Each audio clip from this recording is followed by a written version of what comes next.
Las excentricidades más íntimas de Kim Jong-il, reveladas por su cocinero.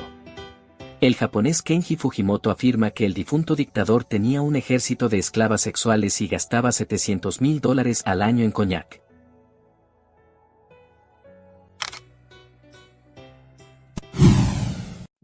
Muy poco se sabía de la vida diaria de los gobernantes de Corea del Norte, el país informativamente más cerrado del planeta. Hasta ahora, el chef de sushi japonés Kenji Fujimoto ha desvelado todos los secretos de Kim Jong-il, el padre del actual dictador norcoreano Kim Jong-un, en una entrevista concedida al ganador del premio Pulitzer Adam Johnson.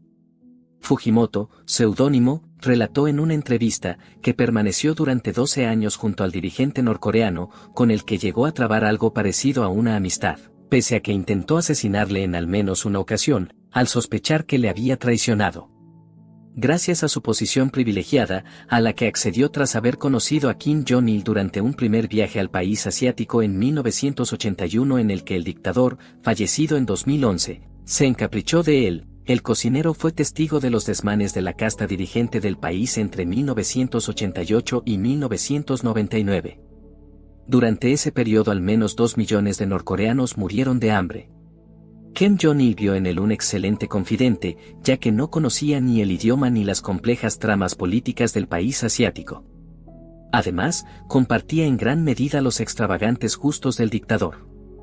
Así, Fujimoto acompañó al hijo de Kim Il-sung en numerosas juergas, que llegaban a durar varios días, y también mientras veía su extensísima colección de cine norteamericano, llegó a atesorar más de 30.000 películas. Además de servirle como chico de los recados, volaba por todo el mundo para satisfacer sus deseos culinarios más extravagantes, y como cuidador de sus hijos, Kim Jong-chul y Kim Jong-un, el actual caudillo norcoreano. A Pekín por una hamburguesa. El chef se encargaba de la alimentación de Kim Jong-il, lo cual incluía frecuentes viajes por todo el mundo para abastecer su despensa de los productos más caros y selectos. Como parte de su trabajo, Fujimoto se desplazaba a Irán a comprar caviar, a Tokio para adquirir pescado o a Dinamarca para aprovisionarse de cerveza. También viajó a Francia en numerosas ocasiones para reponer la muy frecuentada bodega del dictador. Según él, gastaba $700,000 anuales en coñac. Sin embargo, el viaje más disparatado fue cuando al caudillo norcoreano, paradójicamente amante de los productos norteamericanos, se le antojó una hamburguesa de McDonald's. El régimen fletó un avión de Air Koryo, la aerolínea oficial del país y la peor del mundo, según los rankings internacionales, únicamente para trasladarle a un restaurante de comida rápida de Pekín. Además, sus manías culinarias llegaban hasta el extremo de exigir que el arroz que comía fuera inspeccionado, grano a grano, por un equipo de 200 personas para evitar ser envenenado y que se filtrara algún grano defectuoso. El cereal debía ser cocinado con madera traída expresamente del monte Paektu, una de las montañas sagradas de Corea del Norte. Un ejército de jovencitas para satisfacerle. Según el testimonio de Fujimoto, Kim Jong-il mantenía una animada vida sexual, a costa de decenas de esclavas sexuales a las que forzaba.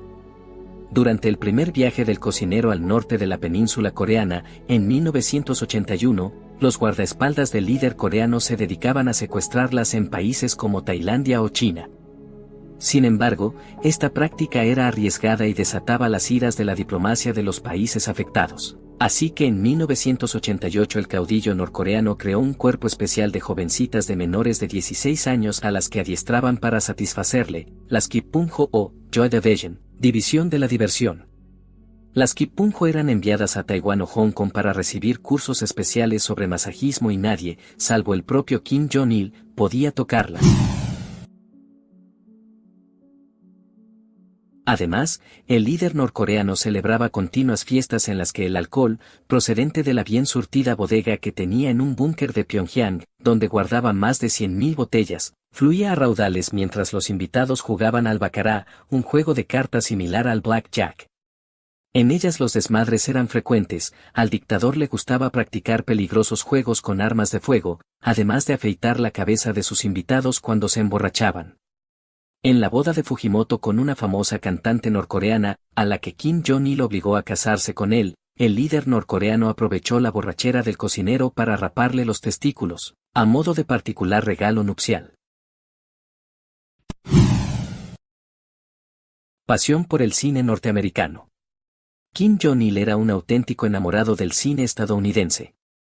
Según Fujimoto tenía una colección de más de 30.000 películas de Hollywood, de las cuales sus favoritas eran las protagonizadas por Arnold Schwarzenegger, las cuales solía ver con Fujimoto. Protegedme como los del servicio secreto en las películas, exigió en una ocasión, el dictador llegó a cambiar su seguridad personal tras visionar la cinta, En la línea de fuego, en la que Clint Eastwood ejerce de guardaespaldas del presidente norteamericano. En la escena en la que Eastwood corre junto a la limusina presidencial.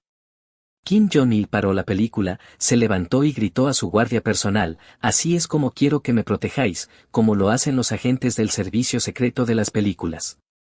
Además, el dictador era seguidor habitual de los programas de cocina. Su favorito era Iron Chef, y cada vez que Fujimoto viajaba a Japón, le traía los últimos capítulos en VHS, que después comentaba con él.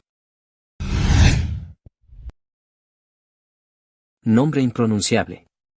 Cuando llegó por primera vez a Corea del Norte, en 1981, Fujimoto cuenta que tardó días en saber que estaba trabajando para el líder norcoreano, porque nadie se atrevía a pronunciar su nombre. Según él, todos le llamaban Han Gun-nim, que significa, querido general. El sumo respeto con el que todos trataban al dictador era una constante, hasta el punto de que nadie osaba llevarle la contraria. El propio Fujimoto cree que, en parte, el haberle caído en gracia a Kim Jong-il se debe a que en una ocasión, al poco de conocerle, osó rechazar un sobre repleto de dólares norteamericanos que éste le tendió. El traductor me dijo que estaba loco, explica. Piscina de oro. Otra de las extravagancias del general fue ordenar la construcción de una piscina olímpica subterránea a prueba de misiles en la ciudad de Wonsan, la segunda más importante del país, situada en el sureste. En el fondo de la piscina Kim Jong-il ordenó dibujar su efigie con teselas de oro. Además, para evitar cansarse al nadar, el dictador ordenó a sus ingenieros que le construyeran una lancha motorizada. Si llegaste hasta aquí, te pediré que te suscribas al canal y enciendas la campanita para que YouTube te notifique cuando esté listo el próximo contenido. Y si te gustó el contenido, te pediré que des like al video. No te costará nada. Este sencillo gesto ayudará bastante al canal. Y déjame en la caja de comentario de qué otro tema te interesaría que hablásemos en próximos videos. Hasta las próximas.